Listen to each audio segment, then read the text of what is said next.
सर्वमंगलमांगल्ये शिवे सर्वासाधिके शरण्ये त्र्यंबके गौरी नारायणी नमस्तुते।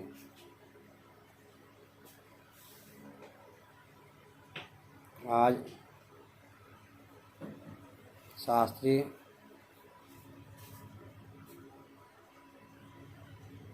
द्वितीय खंड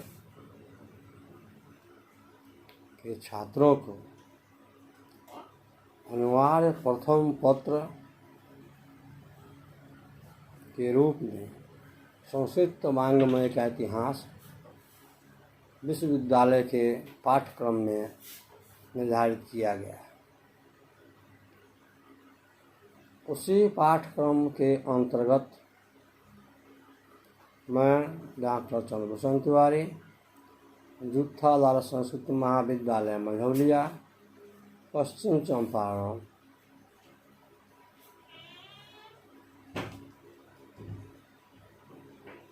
आज मैं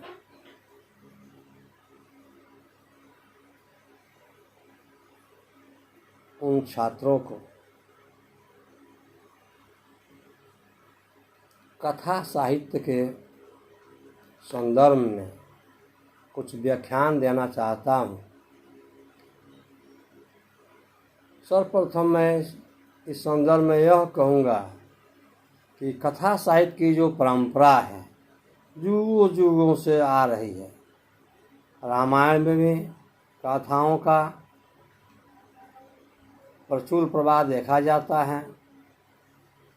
महाभारत काल में भी कथाओं का व्यापक उल्लेख मिलता है।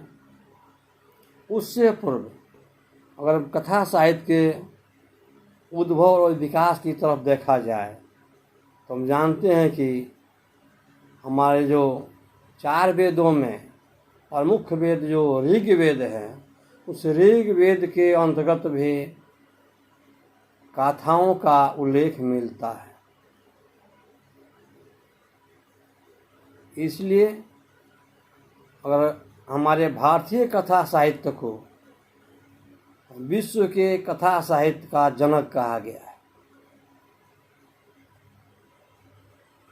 क्योंकि भारतीय कथा साहित्य विश्व साहित्य में अत्यंत ही आदरणीय, माननीय एवं ख्याति प्राप्त अपना एक विशेष महत्व रखता है। कथा साहित्य में रोचकता, सरलता, मधुरता एवं उपदेशात्मक जो तथ्य हैं, जो वर्ण विषय है, उससे विश्व के सभी विद्वानों ने भारतीय कथा साहित्य की प्रशंसा की है।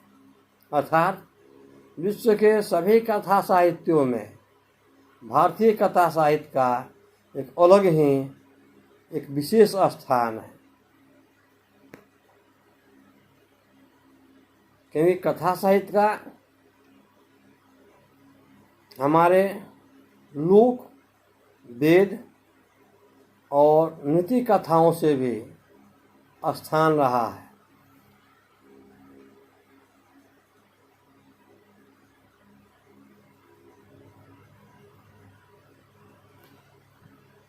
क्योंकि भारतीय कथा साहित्य को 4 भागों में विभक्त किया जा सकता है।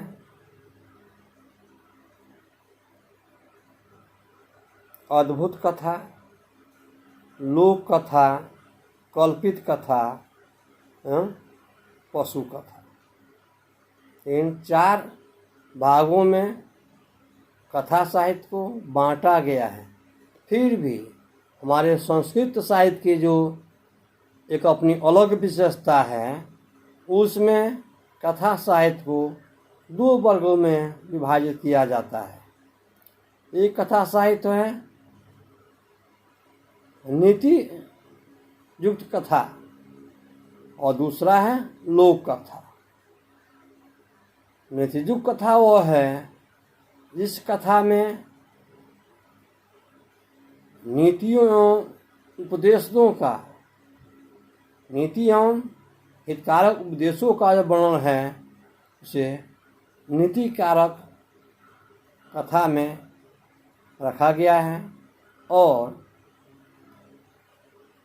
जो लोक कल्याणकारी है, मनुष्य देवताओं आदि की जो कथाएं हैं उसे लोक कथा की संज्ञा दी जाती है। कि नीति कथाओं में पशु पक्षी, पेड़ पौधे, नदी पहाड़ आदि का वर्णन देखने को मिलता है। एवं लोक कथाओं में मनुष्य देवताओं या समाज के विधि व्यवस्थाओं का वर्णन दिखता है। इसलिए हमारी परंपरा के अनुसार संस्कृत कथाओं को 2 भागों में विभक्त किया गया है। वैसे कथा साहित्य का उद्भव वैदिक साहित्य से ही हुआ है। ऋग्वेद में ही कथा का मुख्य संवाद तत्व प्राप्त होता है, अर्थात ऋग्वेद से ही कथा का प्रारंभ होता है।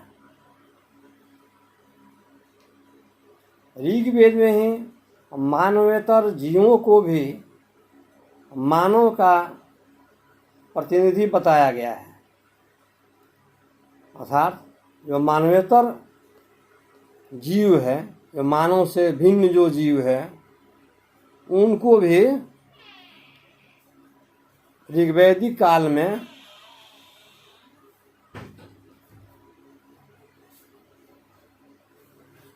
मानव का प्रतिनिधि स्वीकार किया गया है, माना गया है।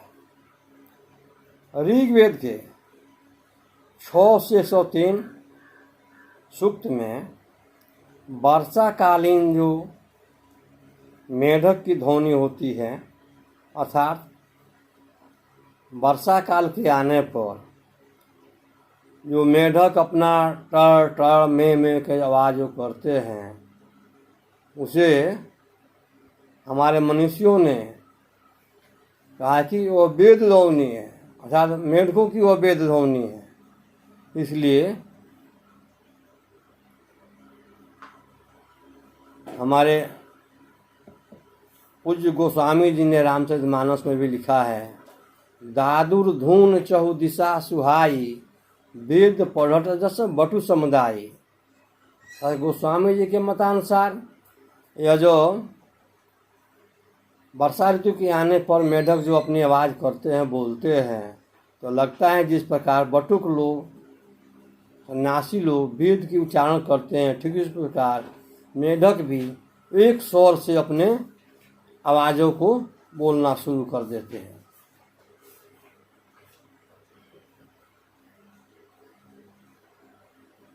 महाभारत में भी पशु कथाएं पूर्ण रूप से विकसित मिलती है। महाभारत के शांति पर्व तथा अन्य पर्वों में बहुत सी उपदेशात्मक कथाएं मिलती है, पर्याप्त है। महाभारत के वन पर्व में ही मनु और मत्स्य, तो महाभारत के जो वन पर्व है, तो मनु और मत्स्य की कथा प्रमुख रूप से पाया जाता है कि मनु महाराज संध्या वंदना के लिए उपस्थित होते हैं। ठीक उसी समय उनके कमंडलू में एक मत्स्य आता है। मत्स्य मनु से गुहार लगाता है कि हे गणित, हे धर्माधिकारी, मैं एक जलचर प्राणी हूँ जो आपके शरण में आया हूँ, आप मेरी रक्षा करें। मनु महाराज उसे लेकर राजमहल तक आते हैं। फिर उसे मत्स्य का जो विकास होता है उसे देखकर घबरा जाते हैं। पुनः उस मत्स्य के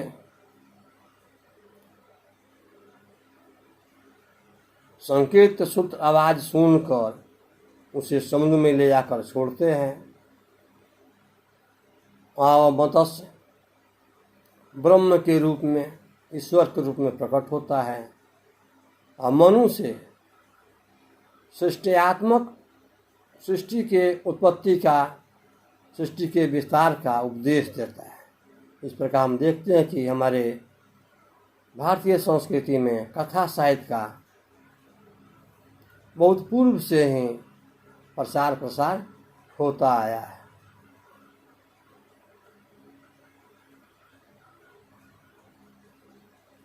शांतिपुर में भी 12 नीति कथाएं हैं।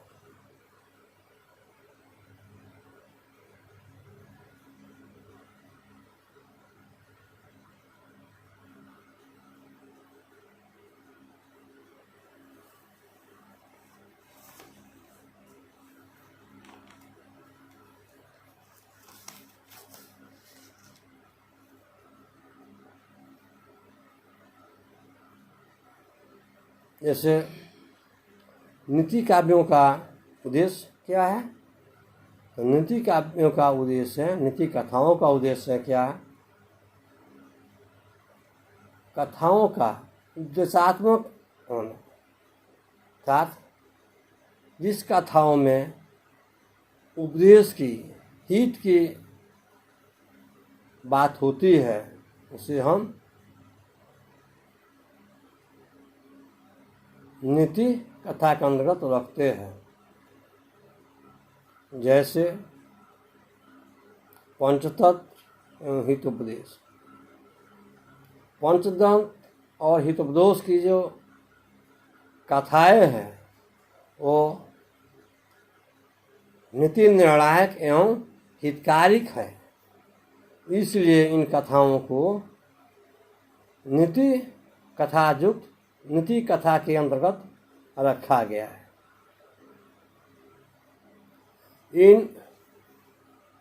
इन नीति कथाओं की अपनी कुछ विशेषताएं हैं।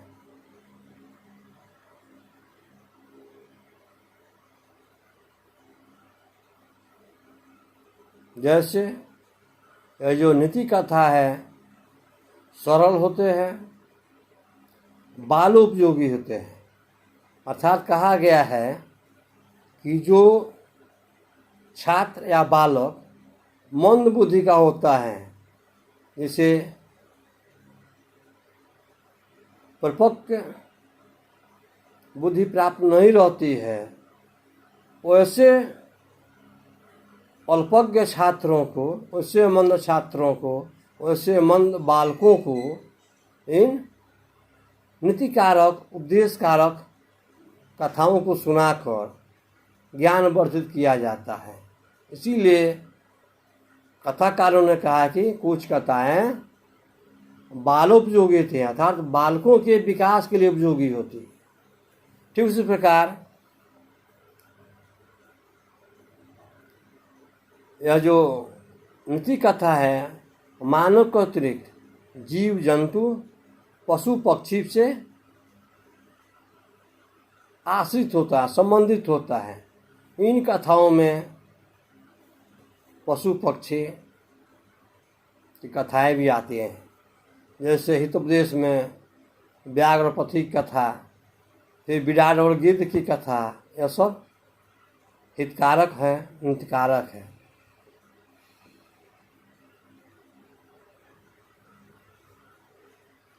जो नीति कारक कथाएं है वो अर्थशास्त्र या नीति शास्त्र से जुड़ा रहता है। नीतिकारक कथाएं अर्थशास्त्र, इकोनॉमिक्स, अर्थ, पूंजी और नीति शास्त्र से जुड़ा रहता है। साथ ही जो नीतिकारक कथाएं हैं इसमें जीवन के व्यवहारिकता का भरपूर वर्णन मिलता है।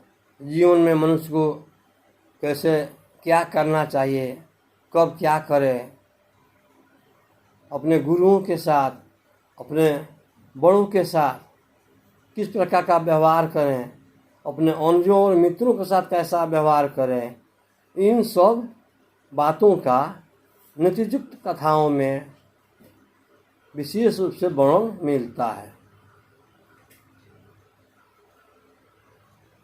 साथ ही यह जो नीति कथा है, इसमें नीति के अतिरिक्त धर्म की भी प्रधानता होती है। ऐसे धार्मिक बातों, धार्मिक तर्कों का भी इसमें पर्याप्त उल्लेख किया जाता है। जैसे देश में ही देखा जाए, वो जो लोभी श्रृंगाल है, अपने माया के जाल में अपना धर्म के नाम पर एक हिरण को कैसे अपने मायावी जालों में पिरो देता है, संजो देता है। आज मेरा चंद्रायण व्रत है, मैं इसे तार तंतु को नहीं काट सकता हूँ। इस तरह वो जो नितकारक कथाएं हैं वो धर्म पर आधारित होते हैं, अर्थात उन कथाओं में कुछ धार्मिक तत्व भी प्रकट होते हैं।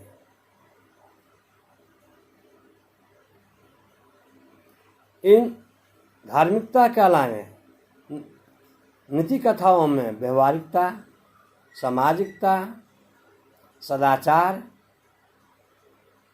की भी पूर्ण रूप से व्याख्या की गई है। किस व्यक्ति से कैसा व्यवहार होना चाहिए, एक मनुष्य का दूसरे मनुष्य प्रति सदाचार कैसे हो, सत्य व्यवहार कैसे हो, गुरु आदि की सेवा कैसे हो, इन कथाओं में इन सब तथ्यों का भी विशद व्याख्या किया जाता है।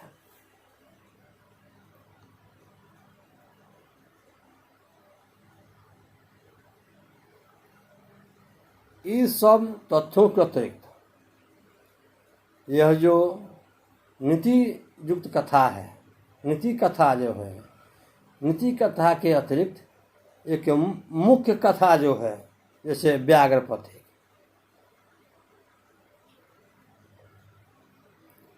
या फिर पक्षी और बिलाव की कथा, तो यहाँ इन मुख्य कथाओं के अतिरिक्त अन्य कई कथाएं भी इन कथाओं में आकर जुड़े हुए रहते हैं। जिस प्रकार एक नदी में बहुत सी नदियाँ समाहित हो जाती है, एक नदी से बहुत सी उपनदियाँ प्रकट होती है, ठीक उसी प्रकार इन कथाओं में जो मुख्य कथा है, मुख्य कथा के अतिरिक्त बहुत से उपकथाएं भी इसमें जुट जाती है। ठीक इन नीति कथाओं के अतिरिक्त जो हमारे संस्कृत वाङ्मय में एक दूसरी कथा की जो परंपरा है वो है लोक कथा। लोक कथा, जन कथा, सांसारिक कथा, अर्थात संसार की घटित घटनाओं, मनुष्यों की बीती हुई आप बीती या राजाओं के आक्रमण, राजाओं के दुष्प्रभाव, राजाओं की सुनीति, इन सब कथाओं का जिस कथा के अंदर व्याख्या की जाती है, उन कथाओं को लोक कथा की संज्ञा दी गई है। अर्थात कथा साहित्य को, हमारे संस्कृत के विशेष कथा साहित्य को दो भागों में विभक्त किया गया। एक है नीति कथा। नीति कथा का अर्थ कि इन कथाओं में नीति और उपदेशों की, हितकारक बातों की ज़्यादातर प्रधानता पाई जाती है। और यह लोक कथा है। लोक कथा का मतलब जन कथा, सांसारिक कथा, अर्थात संसार में घटित घटनाओं, मनुष्य देवताओं के प्रति जो घटना है, कथावृत है, उन कथाओं को लोक कथा की संज्ञा दी गई है।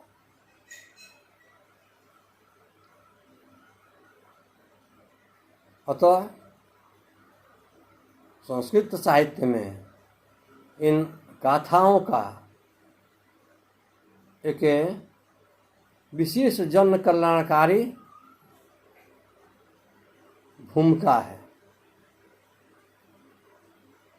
जिस प्रकार लोक कथाओं के अंतर्गत पंचतंत्र नीति कथा के अंतर्गत पंचतंत्र, हितोपदेश आदि की व्याख्या की गई, ठीक उसी प्रकार यह लोक कल्याणकारी जो कथा है, लोक कथा जो है, उसके अंतर्गत भी गुणादय की बृहद कथा, जैसे नाम श्रवण से ही स्पष्ट हो जाता है कि गुणादय के कथा का जो नामकरण हुआ है उसमें बृहद कथा, बृहद विस्तार, व्यापकता, बहुलता, अर्थात गुणादय की जो कथा साहित्य है उसमें बहुत सी कथाएं हैं, इसलिए इस कथा का नाम बृहद कथा रखा गया है और बहुत कथाओं का इसमें वर्णन किया गया है। एवं उनसे अतिरिक्त शिवदास की है बेताल पंचवस्तिका। बेताल पंचवस्तिका, बेताल 25 से, अर्थात उज्जैनी के राजा विक्रमादित्य के नवरत्नों में कहा जाता है कि उज्जैनी के जो महाराजा विक्रमादित्य थे उनके 9 रत्नों में जो हमारे महाकवि कालिदास थे, उसी प्रकार एक बेताल भी था। बेताल के प्रश्नों का समाधान राजा या दरबारी लोग करते थे, इसलिए बेताल पंचवस्तिका का भी संस्कृत साहित्य में व्यापक स्थान है। इसके अंतर्गत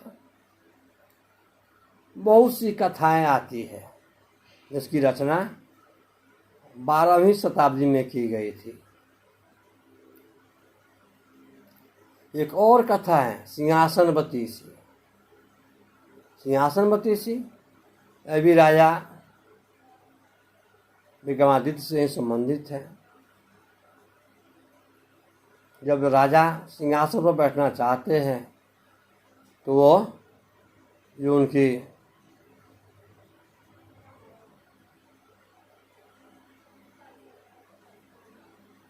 बेताल और पंचवस्तिका है, वो उनसे प्रश्न करती है कि हे राजन, इसके पूर्व जो राजा थे हमारे प्रश्नों का समाधान करते थे, अब तुम मेरे प्रश्नों का समाधान करो, उसके पश्चात इस सिंहासन पर बैठो, नहीं तो इसका परित्याग करो। इस प्रकार हम देखते हैं कि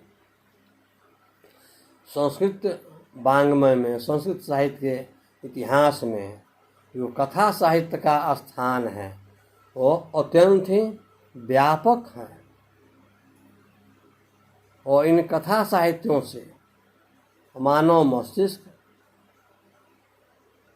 बालकों का विकास, सामाजिक समानता, सामाजिक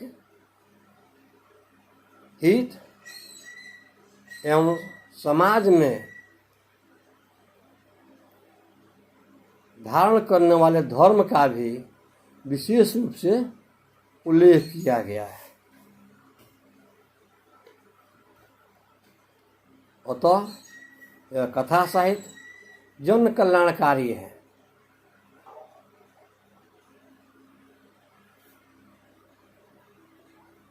उपदेशकारी है, हितकारी है। इसलिए संस्कृत साहित्य जो या संस्कृत साहित्य के जो कथा साहित्य है वो हृदयग्राह है। कोई भी छात्र, कोई मनुष्य या कोई विद्वजन इसका अध्ययन करे तो इन कथा साहित्यों से ज्ञान की प्राप्ति होती, बुद्धि परिपक्व होगा, हमारी भारतीय संस्कृति से रूबरू होगा अथवा भारतीय संस्कृति को अच्छी ढंग से जानने के लिए, भारतीय संस्कृति के जो गुण विषय हैं, गुण तत्व हैं, वो इन वेदों, उपनिषदों या कथा साहित्यों के द्वारा ही जाना जा सकता है। इसलिए हमारे जीवन में कथा साहित्य बहुत ही उपयोगी है। फिर अगली कक्षाओं में कथा साहित्य में, कथा साहित्य के अंदर कितनी पुस्तकें हैं, कौन कौन सी कथाएं हैं, कल मैं इन कथा साहित्य के पुस्तकों और कुछ खास करके कथाओं का व्याख्यान करूँगा।